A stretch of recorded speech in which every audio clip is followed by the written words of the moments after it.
안녕하세요. 골라먹는 리포트의 김장렬입니다. 저는 유닌스토리 자산의 투자전략본부장을 맡고 있고요. 오늘 말씀드릴 거는 조금은 리스크가 있을 수 있습니다. 리스크가 있을 수 있다는 거 말씀을 드리고 시작하시죠.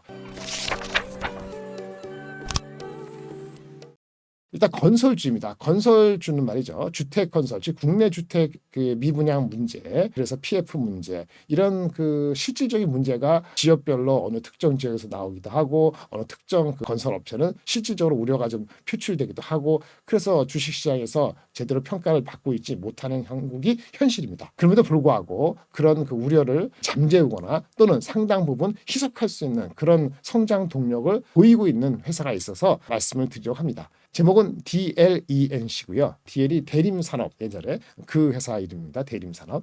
DLENC는 표 주가를 48,000 갖고 있는 한국투자증권 리포트를 중심으로 말씀을 드리겠습니다. 한국투자증권 말고도 몇 개 리포트가 최근에 실적이 발표됐기 때문에 실적 바탕으로 해가지고 적어놓은 곳이 있습니다. 거기에 모든 걸 다 표출하지 않았어요. 사실은 디테일하게 알려면은 이 회사가 1분기 실적 발표하면서 컨퍼런스 콜을 한 거 있거든요. 그 내용을 디테일하게 들어보시거나 그런 노트를 보시는 게 필요합니다. 제가 다 그런 거를 말씀드릴 수는 없지만 힌트 정도는 말씀을 드리도록 하겠습니다. 일단 리포트 상에 나온 거는 1분기 실적 자체는 1조 8,500억에 YOY 지난 동기 대비 22% 성장했고요. 영업이익은 902억 원. 빠졌네요. 영업이익률은 5%. 1분기 실적 자체는 그다지 썩 서프라이즈하거나 좋거나 이런 건 없고요. 그냥 부합하는 정도였다라고 보시면 될 것 같아요. 그래서 그런지 실적 발표되고 오히려 주가는 뭐 그렇게 스트롱하지는 않고 있는데, 아까 그 국내 건설이 중요하다고 얘기했는데 우리도 국내 건설 있죠. 해외도 있는데 중요한 거는 해외 쪽에 플랜트 사업이 엄청 잘 된다는 거예요. 그렇게 좀 보시는 필요가 있는 거죠. 일단 하나 볼게요. 일단 실적 자체는 자회사인 DL건설의 기여도가 컸습니다. 작년에 착공한 12,000여 건의 세대에 대한, 이것도 뭐 2년 전보다는 7배 이상 늘어난 건데, 이 공정률이 잘 진행이 되면서 1분기에 주택 부문 매출액이 작년보다 69% 성장해서 자회사 DL건설의 기여가 컸다라고 얘기를 할 수 있겠고, 별도 매출만 하더라도 그게 10%면은 나쁘지 않았다라고 말씀을 드릴 수 있겠습니다. 중요한 거는 1분기 실적에서 가장 주목해야 될 것은요, 회사 외형이 70%를 차지하는 주택 부문의 성장이 없었다는 말씀입니다. 부분이 없는데 뭐냐? 중요한 건 플랜트예요.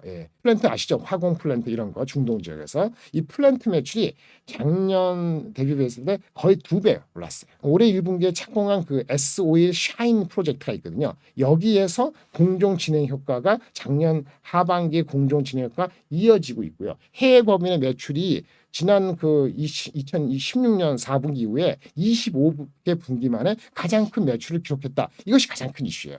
해외 플랜트가 잘 되고 있다는 거예요. 그리고 어쨌든 간에 결론적으로는요, 우리 그 수주 실적이 중요한데 원래 건설도 수주해가지고 나중에 이익이 되잖아요. 나중에 매출이 되잖아요.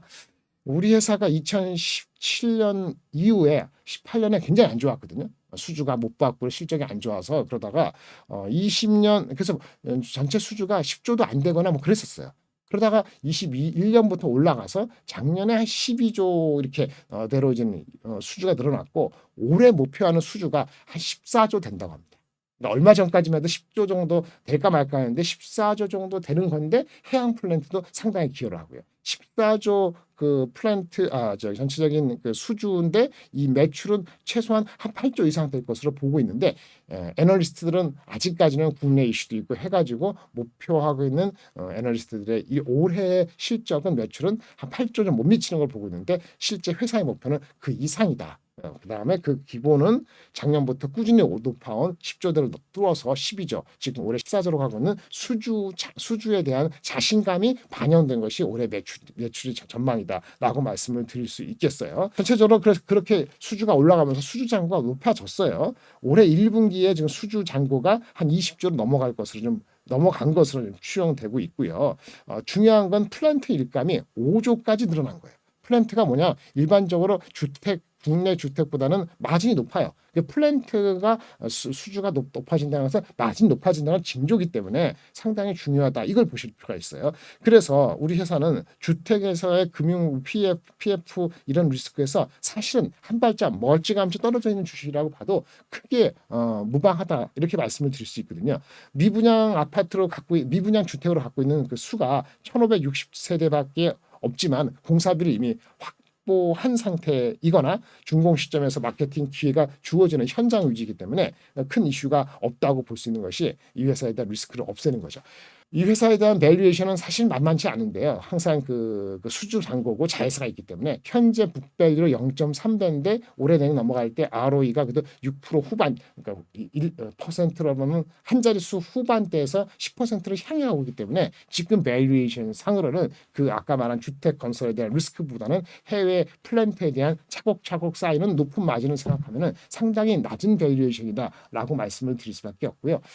그리고 회사가 사실은 수소라든지 2차 전지 관련되는 쪽으로 사업을 확장하고 있는 것이 프로그레스가 있는 것도 있고 이제 막 계획을 세운 그 비즈니스도 있습니다. 수소는 여기서 말하는 것은 아마 그 암모니아 아시죠? 수소를 외부에서 해외에서 중동에서 가져올 때 암모니아 형태를 가져와야 되는데 그거 관련되는 비즈니스를 조금씩 하고 있고요. 그다음에 작년 말인지 올 초인지 2차 전지 사업 비슷한 이 산업계의 2차 전지 생태계에 들어가기 위해서 태스크포스 팀을 구성한 것으로 알려지고 있어요. 이 정확히 어떤 것으로 어떤 형태로 2차 전지 사업에 발을 디딜지는 정확히 구체적으로 알려지고 있지 않습니다만은 플랜트 사업 여러 가지 상황 봤을 때는 뭐 여러 가지 그 스페큘레이션이 나올 수 있다고 보여지는데 그거는 앞으로의 그 진행 과정이 있겠죠. 그런 측면에서 봤을 때 진행되고 있는 거 앞으로 미래 산업에 대한 것도 있고 플랜트 사업이 워낙 마진이 좋은데 탄탄하고 그다음에 국내 리스크에 대해서는 상당히 한 발 떨어져 있다는 측면에서 본다면 현재 북벨 0.3배는 분명히 업사이드가 있다. 시간이 좀 걸릴 수는 있지만